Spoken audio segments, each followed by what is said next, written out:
Tanah adalah medium alami untuk pertumbuhan tanaman daratan. Tanah memperhitungkan tanah tersebut mempunyai horizon yang kelihatan.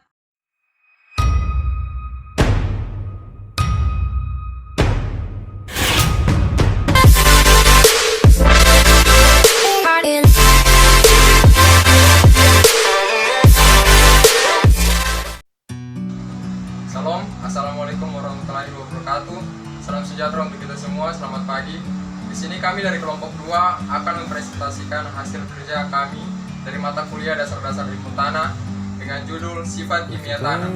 Saya sendiri sebagai moderator, nama saya John Rosario Padabain, dan teman saya. Nama saya Desi Maria Maro. Nama saya Korkomopoli. Nama saya Selamat Haniwan. Nama saya Dede Sarmailau. Nama saya Hadijah Legang. Nama saya Marvin Sundemang. Inilah hasil kerja kami.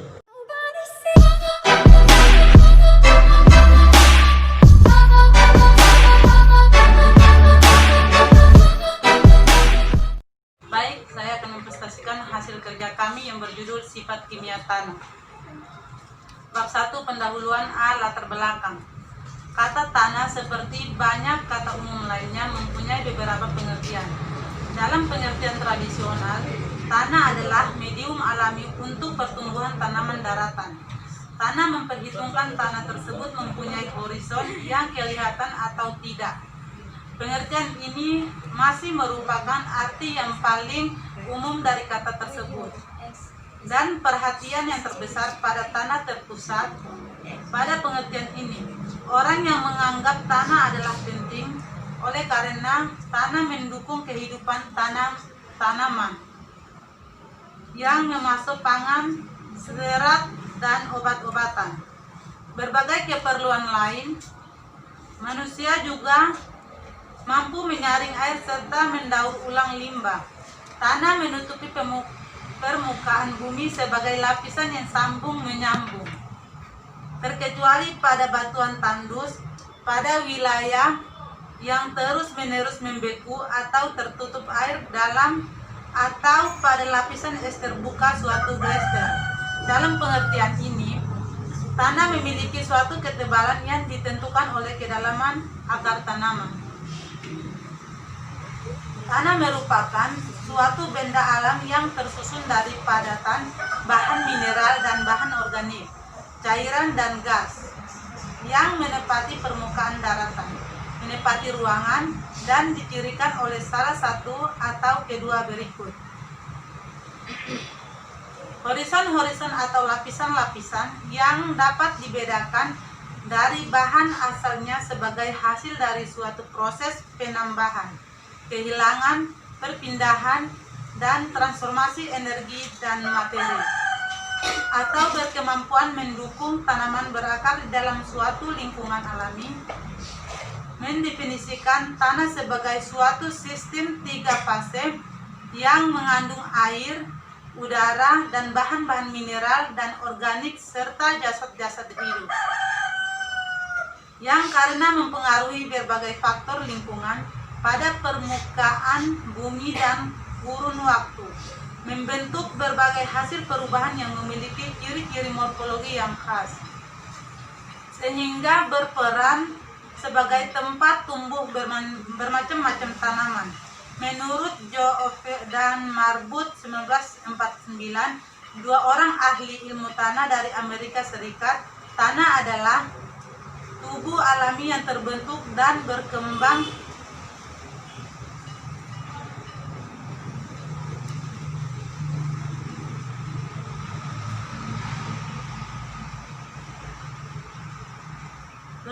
sebagai akibat bekerjanya gaya-gaya alam terhadap bahan-bahan alam di permukaan bumi.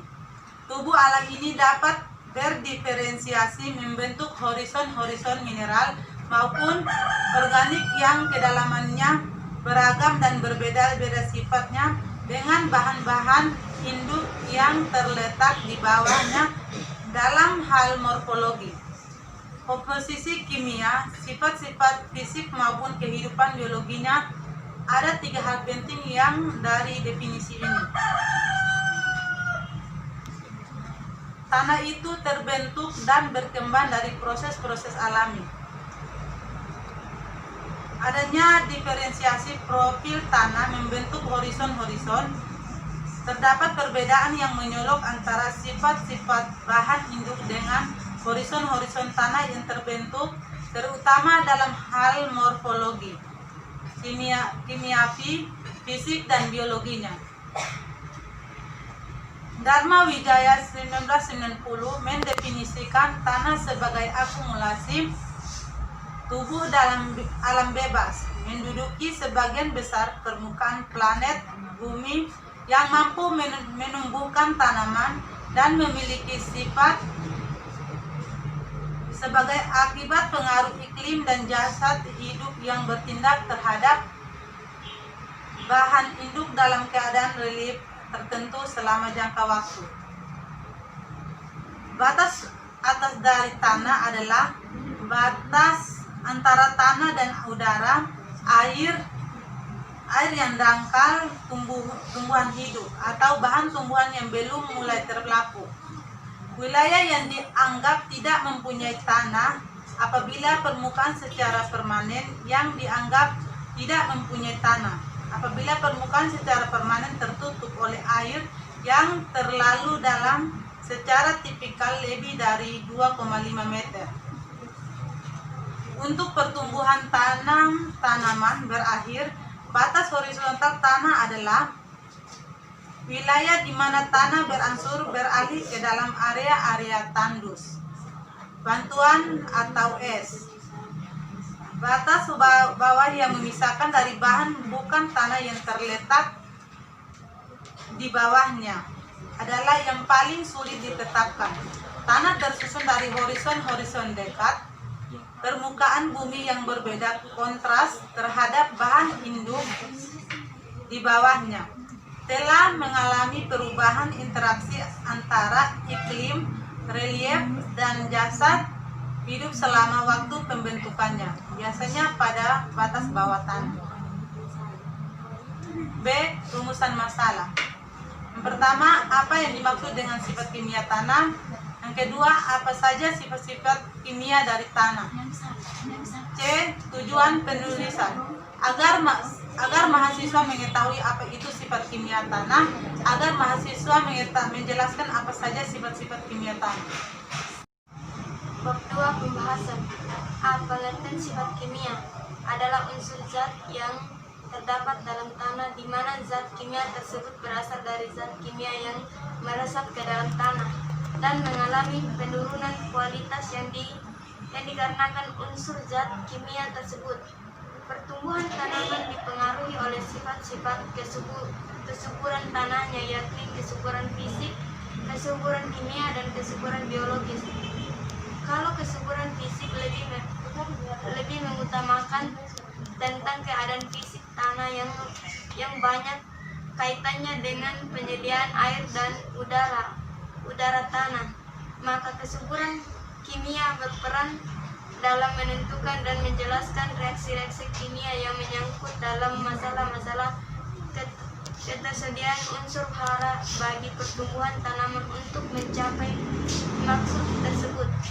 Maka pembahasan mengenai sifat kimia tanah ini kita batasi pada hal-hal yang berkaitan erat dengan masalah-masalah antara lain reaksi tanah dalam kurung pH, kodrat tanah, pertukaran kation, dan kejenuhan biasa. Tekstur tanah tersusun dari 3 komponen, yaitu pasir, debu, dan liat. Ketiga komponen tersebut dibedakan berdasarkan ukurannya yang berbeda partikel. Pasir berukuran antara 200 mikrometer sampai dengan 200 mikrometer. Partikel debu berukuran antara 2 mikrometer sampai dengan kurang dari 200 mikrometer. Partikel liat berukuran kurang dari 2 mikrometer. Makin halus ukuran partikel penyusun tanah tersebut akan memiliki luas permukaan partikel persatuan bobot makin luas. Partikel tanah yang memiliki permukaan yang lebih luas memberi kesempatan yang lebih banyak terhadap terjadinya reaksi kimia. Partikel liat persatuan bobot memiliki luas permukaan yang lebih luas dibandingkan dengan kedua partikel penyusun tekstur tanah lain seperti debu dan pasir. Reaksi-reaksi kimia yang terjadi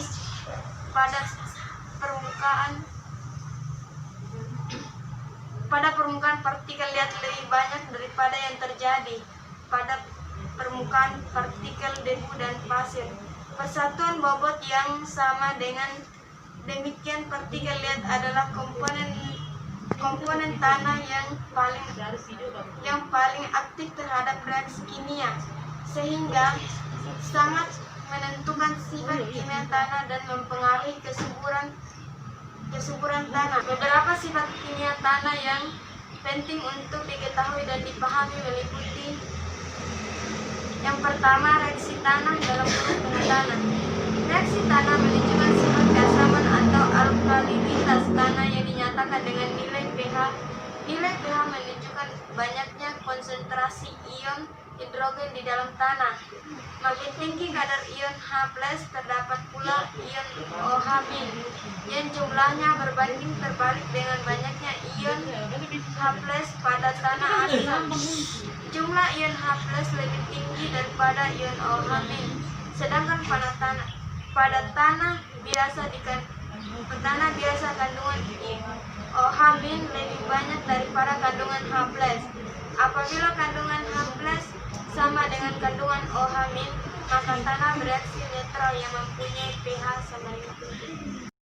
Sumber ion OH jika misalnya kompleks jerapan atau absorpsi yang semulanya ditempati oleh ion H dan Ai digantikan oleh kation-kation seperti kation Ca, K, dan Mg, maka konsentrasi ion H pada kompleks jerapan tanah akan berkurang. Akibatnya konsentrasi ion OH naik.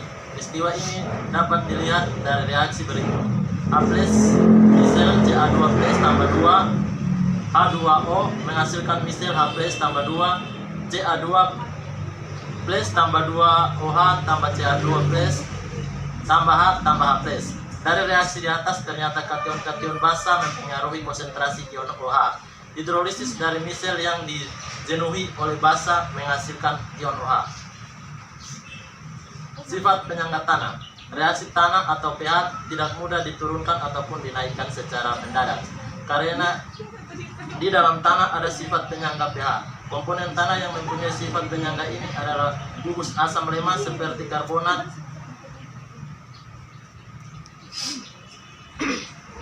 serta kompleks koloidai tanah yakni koloid liat dan koloid humus.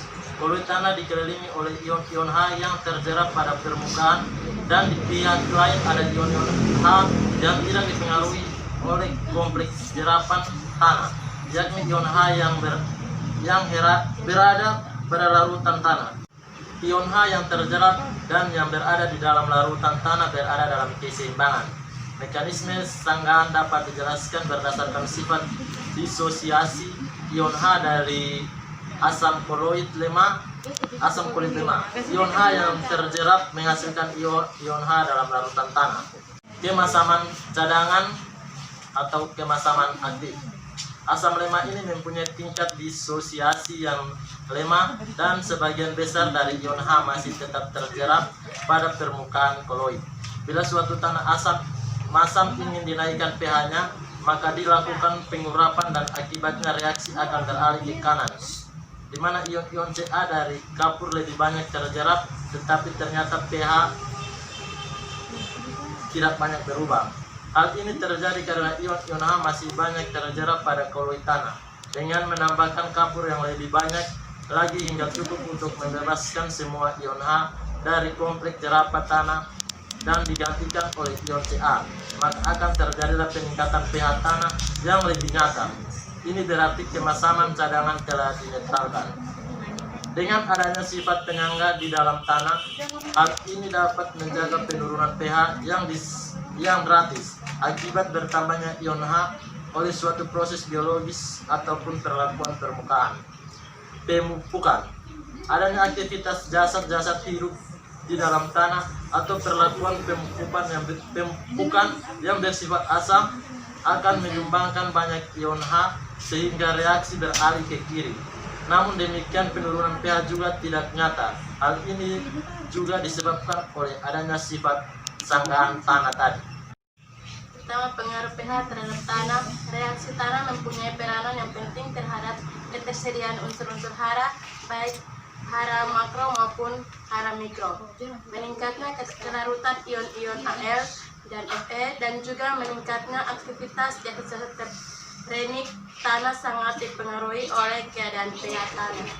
Kedua, pH dan ketersediaan unsur hara. Reaksi tanah berpengaruh terhadap ketersediaan unsur-unsur hara di dalam tanah. Pada umumnya, unsur hara makro akan lebih tersedia pada pH agak masam sampai netral, sedangkan unsur hara mikro kebalikannya, yakni lebih tersedia pada pH yang lebih rendah. Tersedianya unsur hara makro seperti nitrogen, fosfor, kalium, dan magnesium pada pH 6,5, unsur hara fosfor pada pH lebih besar dari 8,0 tidak tersedia karena diikat oleh ion Ca. Sebaliknya, jika pH turun menjadi lebih kecil dari 5,0, maka fosfat kembali menjadi tidak tersedia. Hal ini dapat menjadi karena dalam kondisi pH masam, unsur-unsur seperti Al, Fe, dan Mn menjadi sangat larut.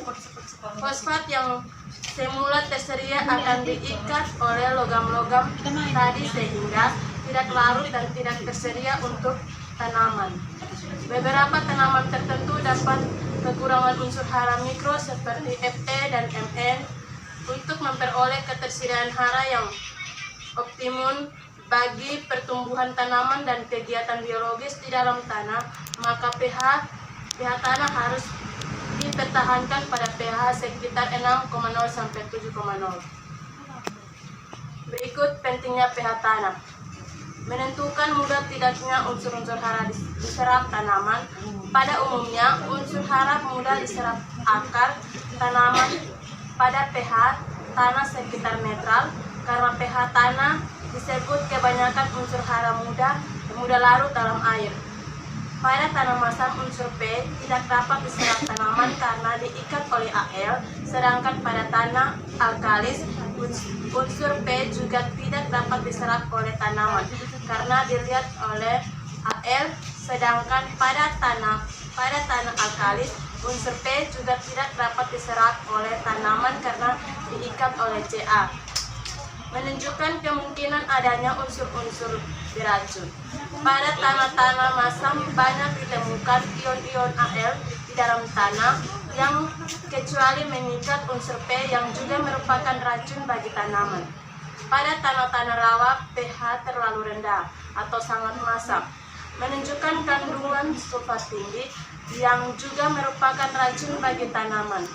Di samping itu, reaksi tanah masam unsur-unsur mikro juga menjadi mudah larut sehingga ditemukan unsur mikro yang terlalu banyak. Unsur mikro adalah unsur hara yang diperlukan tanaman dalam jumlah yang sangat kecil sehingga menjadi racun kalau terdapat dalam tanah dalam jumlah yang terlalu besar. Termasuk unsur mikro dalam jenis adalah Fe, Mn, Cn, Cu, Co. Unsur mikro yang lain yaitu Mo yang dapat menjadi racun kalau tanah terlalu alkalis. Di samping itu, tanah yang terlalu alkalis juga dapat menjadi racun bagi tanaman. Mempengaruhi perkembangan organisme, bakteri dapat berkembang dengan baik pada pH 5,5 atau lebih, sedangkan pH kurang dari 5,5 berkembangnya sangat terlambat. Jamur dapat berkembang dengan biak pada segala tingkat kemasaman tanah. Pada pH lebih dari 5,5, jamur harus bersaing dengan bakteri.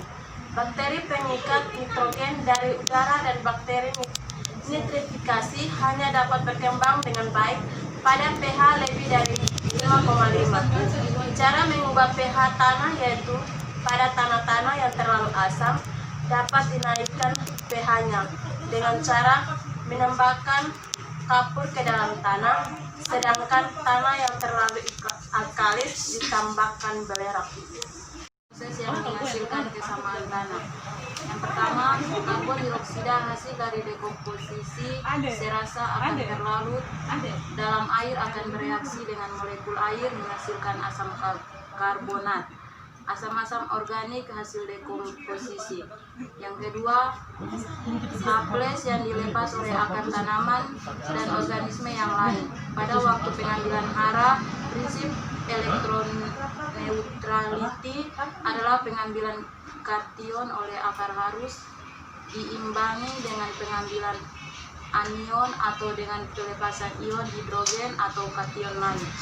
Oksidasi dari substansi tereduksi seperti mineral sulfida, bahan organik, fertilizer yang mengandung amonium.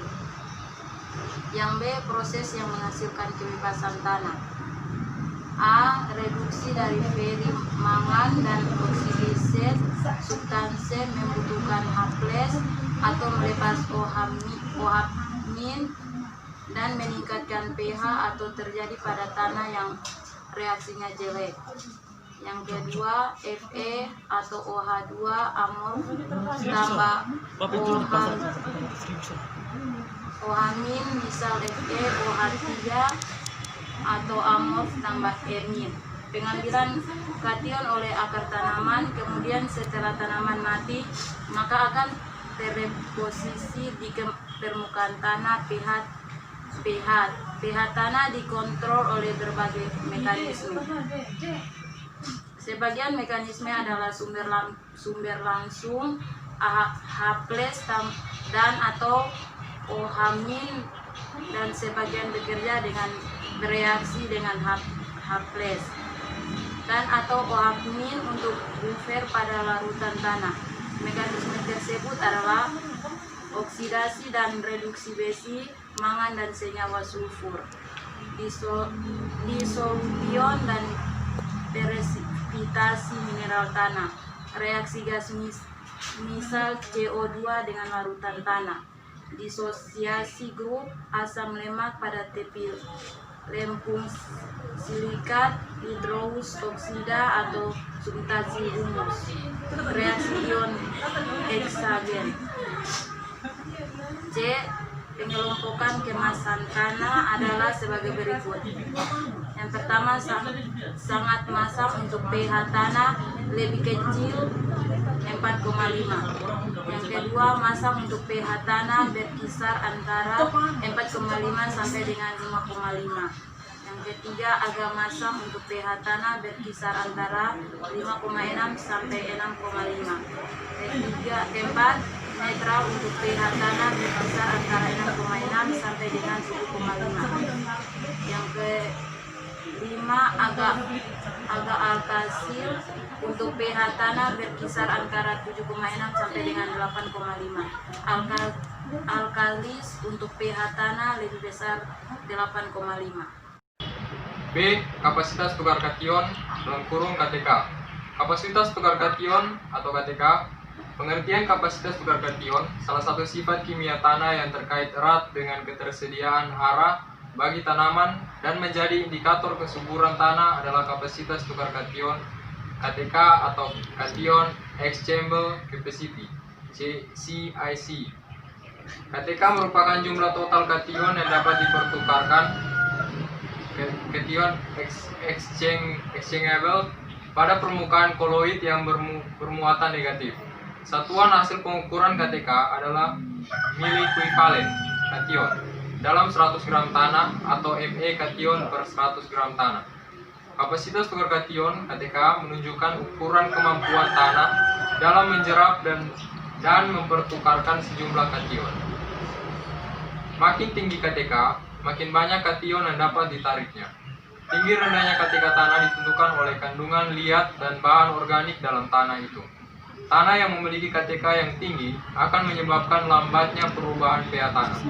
KTK tanah juga mempengaruhi kapan dan berapa banyak pupuk nitrogen dan kalium harus ditambahkan ke dalam tanah pada KTK tanah yang rendah.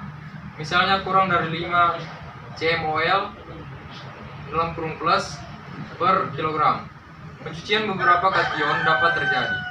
Penambahan amonium dan kalium pada tanah ini akan menyebabkan sebagian amonium dan kalium itu mengalami pencucian tanah di bawah zona akar. Khususnya pada tanah pasiran dengan KTK tanah bawah dalam kurung subsoil yang rendah. Pada KTK tanah yang lebih tinggi, misalnya lebih besar dari 10 cmol dalam kurung plus per kg, hanya sedikit pencucian kation akan terjadi. Oleh karena itu, penambahan nitrogen dan kalium pada tanah ini memungkinkan untuk dilaksanakan. Menurut Mengel 1993, kation tanah yang paling umum adalah kalsium Ca tambah plus, magnesium Mg tambah plus, kalium K plus, amonium NH4 plus, hidrogen H plus, dan sodium NR plus. Sedangkan anion tanah yang umum meliputi klorin C1-, nitrat NO3-, sulfat S04 sama dengan, dan fosfat PO43-.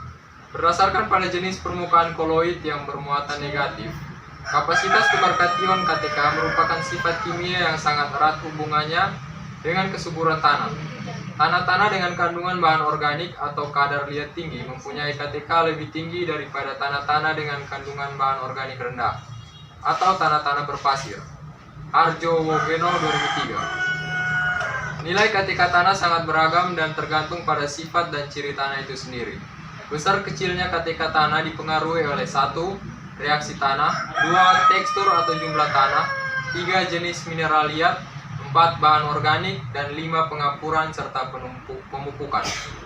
Menurut Hakim et al. 1986, besar KTK tanah dipengaruhi oleh sifat dan ciri tanah yang antara lain reaksi tanah atau pH, tekstur tanah atau jumlah liat, jenis mineral liat, bahan organik, pengapuran, dan pemupukan.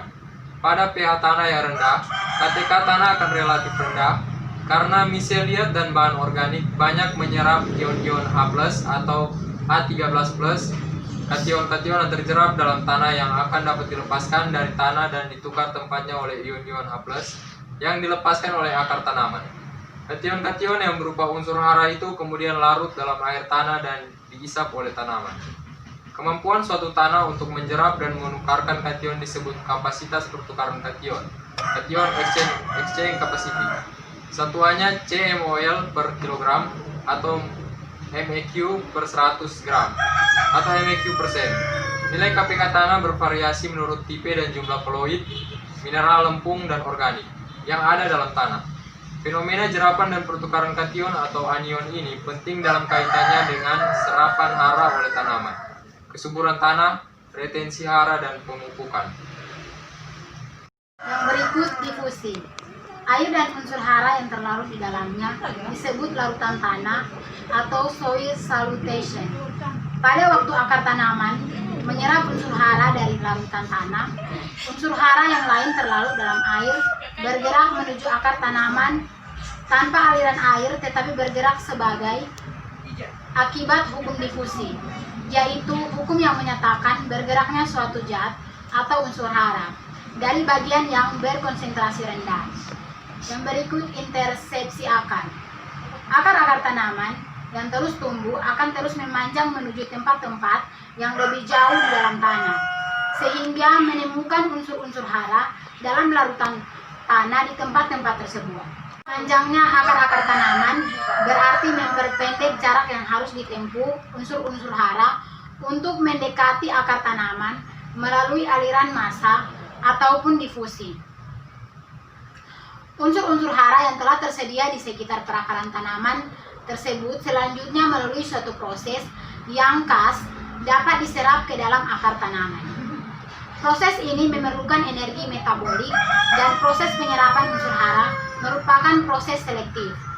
Akar-akar tanaman yang paling efektif adalah dekat ujung akar yang baru terbentuk atau rambut-rambut akar, di mana kegiatan respirasi atau pernafasan adalah yang terbesar. Berikut unsur-unsur mikro. Unsur mikro diperlukan tanaman dalam jumlah yang sangat kecil. Kalau terdapat dalam jumlah yang berkelebihan, dapat menjadi racun bagi tanaman. Unsur mikro di dalam tanah dapat berasal dari mineral-mineral dalam bahan induk tanah, bahan organik. Tanah-tanah yang berkekurangan unsur mikro yaitu tanah berpasir yang mengalami persucian lebih lanjut, tanah organik atau tanah gambut. Satu, unsur mikro seperti Cu kadang-kadang diikat kuat oleh bahan organik sehingga tidak dapat diserap oleh tanaman karena tanah dengan pH yang sangat tinggi, tanah yang ditanami sangat intensif dan banyak dipupuk hanya dengan unsur makro. Faktor utama yang menentukan ketersediaan unsur makro adalah pH tanah sangat masam, MO tidak tersedia, tetapi unsur mikro yang lain menjadi mudah larut sehingga terdapat berlebihan dan dapat menjadi racun bagi tanaman. Tanah alkalis, kebanyakan mikro ini tersedia kecuali MO. Ketersediaan Cl tidak dipengaruhi oleh pH. Boron tersedia pada pH 5-7. Unsur mikro seperti Fe dan Mn kalau dalam keadaan tereduksi lebih mudah larut dalam air atau tersedia bagi tanaman. Dalam keadaan oksida, unsur-unsur tersebut sukar larut sehingga sukar diserap oleh tanaman. Yang kedua, unsur mikro kation seperti Zn, Mn, Co dan Fe terdapat dalam kompleks jerapan yang mudah diserap oleh tanaman. Tetapi kadang-kadang kation-kation tersebut terikat erat oleh mineral liat atau lilit monomerilonit sehingga sulit diserap tanaman. Yang berikut ikatan dengan bahan organik. Kompleks organik adalah ikatan antara kation-kation logam dengan bahan organik. Ikatan ini kadang terlalu kuat seperti halnya ikatan Cu atau Zn dengan bahan organik sehingga banyak tanah gambut yang kekurangan unsur tersebut. Bab 3 penutup. A. Kesimpulan. Unsur-unsur pada sifat-sifat kimia tanah yaitu reaksi tanah atau pH tanah. Reaksi tanah menunjukkan sifat keasaman atau alkalinitas tanah yang dinyatakan dengan nilai pH. Nilai pH menunjukkan banyaknya konsentrasi ion hidrogen di dalam tanah. Pentingnya pH tanah menentukan mudah tidaknya unsur-unsur hara diserap tanaman, menunjukkan kemungkinan adanya unsur-unsur beracun, mempengaruhi perkembangan organisme. Koliet tanah. Koliet tanah adalah bahan mineral dan bahan organik tanah yang sangat halus sehingga mempunyai luas permukaan yang sangat tinggi persatuan berat atau massa. Unsur-unsur mikro. Unsur mikro diperlukan tanaman dalam jumlah yang sangat kecil. Kalau terdapat dalam jumlah yang berkelebihan, dapat menjadi racun bagi tanaman. Unsur mikro di dalam tanah dapat berasal dari mineral-mineral dalam bahan induk tanah dan bahan organik. B. Saran. Untuk lebih memahami semua tentang tanah atau sifat kimia tanah, disarankan para pembaca mencari referensi lain yang berkaitan dengan materi pada makalah ini. Selain itu, diharapkan para pembaca setelah membaca makalah ini mampu mengaplikasikannya dalam kehidupan sehari-hari dalam menjaga kelestarian tanah beserta penyusun yang ada di dalamnya. Baik, sekian hasil presentasi tugas kami. Jika ada salah kata atau kelakuan, kami mengucapkan maaf. Dan kami dari kelompok 2 mengucapkan Terima kasih.